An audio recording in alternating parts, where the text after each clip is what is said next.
আমরা সবাই স্বপ্ন দেখি বড় বাড়ি, হাজারো সম্পদ, এমনকি আদর্শ জীবনসঙ্গী। মনে করি এগুলো পেলে যেন পুরো জীবনটাই পরিপূর্ণ হয়ে যাবে। কিন্তু প্রশ্ন হলো, এসব কি সত্যি আমাদের সুখ দিতে পারে? একদিন যখন সবকিছুই আমাদের কাছে পৌঁছে যায়, তখনও কেন আমরা মাঝে মাঝে খুঁজে পাই শূন্যতা? কেন এমন অনুভূতি আসে যখন আমাদের চারপাশে সবকিছুই থাকার পরেও কিছু একটা যেন মিসিং থাকে? আজকের ভিডিওতে আমি আপনাদের সাথে শেয়ার করব এই অদ্ভুত শূন্যতার পেছনে আসল কারণ এবং কিভাবে আমরা সত্যিকারের সুখ খুঁজে পাব। চলুন শুরু করা যাক। একসময়ের কথা, ঘন জঙ্গলের পাশের একটি ছোট্ট গ্রামের ৩ জন ভাই থাকত, রোসান, আবির এবং সানি। তারা তাদের গত বাবা মায়ের রেখে যাওয়া একটি সাধারণ কুটিরে সরল, সাধারণ জীবন যাপন করত। সততা, পরিশ্রম এবং পরোপকারী স্বভাবের জন্য তাদের সবাই চিনত। প্রতিদিন তারা জঙ্গলে গিয়ে কাঠ কাটত আর পুরনো গাছ কেটে ওই গুড়ি বাজারে নিয়ে যেত। কিন্তু কঠোর পরিশ্রমের পরও তাদের মনে কিছু একটা অভাব ছিল। তাদের হৃদয়ে এক ধরনের শূন্যতা অনুভূত হতো। একদিন রাতে আগুনের পাশে বসে বিষণ্ণ মুখ নিয়ে রোসান জিজ্ঞাসা করল, জীবনের প্রকৃত উদ্দেশ্য কি? তারপর একটু চুপ থাকার পর সে আবার বলল, আমি একটা বড় সুন্দর বাড়ি চাই, তাহলেই হয়তো আমি সুখী হব। আবির ধীরে ধীরে মাথা নাড়ল, আমি চাই বিশাল এক খামার, যেখানে প্রচুর ফসল হবে, তাহলে আর আমাদের কঠোর পরিশ্রম করতে হবে না। তারপর সবথেকে ছোট ভাই সানি হাসল এবং বলল, আমি শুধু একজন সুন্দরী বউ চাই, যে আমাকে অনেক ভালোবাসবে আর প্রতি মুহূর্তে আমার পাশে থাকবে, ফেরার অপেক্ষা করবে। তাদের ইচ্ছা যদিও ভিন্ন ভিন্ন ছিল, কিন্তু তাদের মনে যেন ছিল একই রকমের শূন্যতা। জীবনের প্রয়োজনীয় সবকিছু থাকলেও তারা খুশি ছিল না। এক সন্ধ্যায় জঙ্গল থেকে কাঠ কেটে ফেরার পথে তারা এক বৃদ্ধকে রাস্তার পাশে বসা অবস্থায় দেখল। তার ক্লান্ত মুখের পাশে একটি ভারী ঝুড়ি ছিল। 3 ভাই দুঃখ অনুভব করল এবং মুহূর্তের জন্য দেরি না করে কাঠ নামিয়ে রেখে ছুটে গেল তাকে সাহায্য করতে। দাদু, আমরা আপনাকে এই ঝুড়িটা বহন করতে সাহায্য করতে পারি। বৃদ্ধ দুর্বলভাবে মাথা নাড়লেন এবং হেসে বললেন, ধন্যবাদ বাবারা, এই ঝুড়িতে জঙ্গল থেকে কুড়িয়ে আনা কিছু আপেল আছে। আমার বাড়ি বেশি দূরে নয়। রোসান, আবির এবং সানি পালাক্রমে ঝুড়ি বহন করল। যতটা মনে হচ্ছিল এটি তার চেয়ে অনেক ভারী ছিল। রাস্তাটা ও ক্লান্তিকর হলেও তারা একটু অভিযোগ করল না। বৃদ্ধের বাড়িতে পৌঁছানোর পর তারা তাদের মনে এক প্রকার প্রশান্তি অনুভব করল। বৃদ্ধ মানুষটি মৃদু হেসে বললেন, আমি তোমাদের এই উপকার কখনো ভুলব না।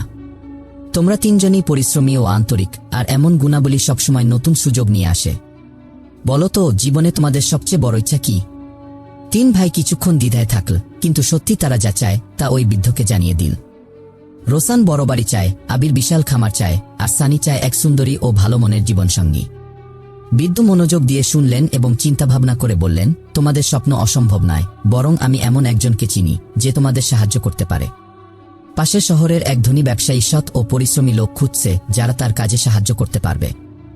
যদি তোমরা কঠোর পরিশ্রম করো, সে তোমাদের ভালো পারিশ্রমিক দেবে এবং এমন কিছু সুযোগ করে দেবে যা তোমাদের স্বপ্ন পূরণে সহায়ক হবে। বৃদ্ধের কথা শুনে 3 ভাই সুযোগটি কাজে লাগানোর সিদ্ধান্ত নিন। তারা শহরে গেল এবং সেই ব্যবসায়ীর অধীনে কাজ শুরু করল। রোসান তার গভীর পর্যবেক্ষণ ক্ষমতা দিয়ে ব্যবসার দেখাশোনা করল এবং কিছুদিনের মধ্যে নিজের স্বপ্নের বাড়ি তৈরির জন্য পর্যাপ্ত অর্থ সংগ্রহ করল। আবির তার জমি ও ফসল সম্পর্কে জ্ঞানের দ্বারা এক স্থানীয় জমিদারের মন জয় করল, যিনি তাকে চাষের জন্য উর্বর জমি দিলেন। আর সানি তার আন্তরিকতা ও সদয় স্বভাবের কারণে ওই ব্যবসায়ীর কন্যার হৃদয় জয় করে ফেল, আর পরবর্তীতে তাদের বিয়ে হয়ে গেল। প্রথম দিকে সবকিছুই যেন স্বপ্নের মতো মনে হচ্ছিল। তাদের জীবন আনন্দ আর উত্তেজনায় ভরে উঠল। কোনো রকম অভিযোগ বা কষ্ট আর ছিল না। এভাবে অনেকটা সময় কেটে গেল। 1 বছর পর রোসান তার চাকরদের নিজ থেকে সুখী নয়। বৃদ্ধ ধীরে ধীরে তাদের দিকে তাকালেন এবং মৃদু হেসে বললেন, বলো তো, সত্যিকারের সুখ কোথায় খুঁজছ? 3 ভাই একে অপরের দিকে তাকাল, যেন তারা নিজেরাই জানে না। রোসান তার বিলাসবহুল বাড়ির দিকে ফিরে তাকিয়ে বলল, আমি ভেবেছিলাম বড় বাড়ি থাকলেই সুখী হব, কিন্তু এখন এটা শুধু ইট পাথরের খাঁচা মনে হয়। আবির মাথা নিচু করে বলল, আমি বিশাল খামার চেয়েছিলাম, কিন্তু এখন সেটাই আমার দুশ্চিন্তার কারণ হয়ে দাঁড়িয়েছে। সানি দীর্ঘশ্বাস ফেলে বলল, আমি চেয়েছিলাম একজন সুন্দরী জীবনসঙ্গী, কিন্তু এখন বুঝতে পারছি কেবল সৌন্দর্যই সম্পর্কের গভীরতা তৈরি করতে পারে না। বৃদ্ধ একটু হাসলেন এবং বললেন, বাবারা, তোমরা যা চেয়েছ তা পেয়েছ, কিন্তু তোমরা কখনোই সত্যিকারের সুখের উৎস বুঝতে পারোনি। সুখ কোনো বস্তু, সম্পদ বা অন্য কারো ওপর নির্ভর করে না। এটা তোমাদের মন ও হৃদয়ের ভেতরে লুকিয়ে থাকে।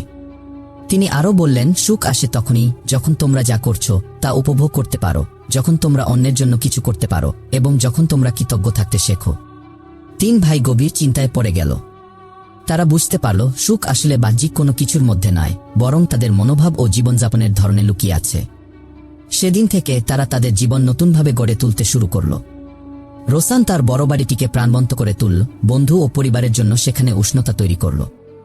আবির খামারের প্রতি নতুন দৃষ্টিভঙ্গি নিয়ে কাজ করল, যেখানে শুধু নিজের লাভ নয় বরং অন্য কৃষকদেরও সাহায্য করল।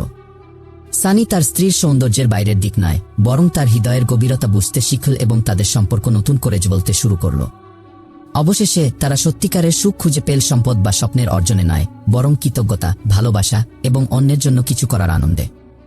বৃদ্ধ একটু মুচকি হাসি দিলেন।